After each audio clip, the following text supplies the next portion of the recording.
من الرحمن الرحيم مالك يوم الدين إياك نعبد وإياك نستعين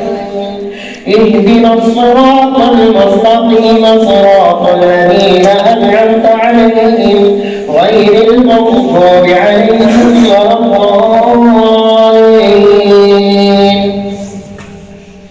وإذا قيل لهم آمنوا بما أنزل الله قالوا نؤمن بما أنزل علينا ويكفرون بما وراءه وهو الحق مصدقا لما معهم قلت لم تقتلون أنبياء الله من قبل كنتم مؤمنين ولقد جاءكم موسى بالبينات ثم اتخذتم العجل من بعد وأنتم ظالمون. وإذا أخذنا ميثاقكم ورفعنا فوقكم الطور خذوا ما آتيناكم من قوة واسمعوا قالوا سمعنا وعصينا وأشركوا في قلوبهم العجل بكفرهم قل بئس ما يأمركم به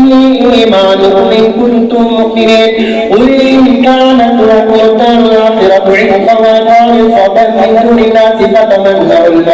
فتمنوا الموت إن كنتم صادقين ولن يتمسهم أبدا بما قدمت أيديهم والله عليم بالظالمين. ولتجدنهم أحرص الناس على حياة ومن الذين أشركوا يود أحدهم لو يعمر 1000 سنة وما هو بمزحزحه من عذاب يعمر والله بصير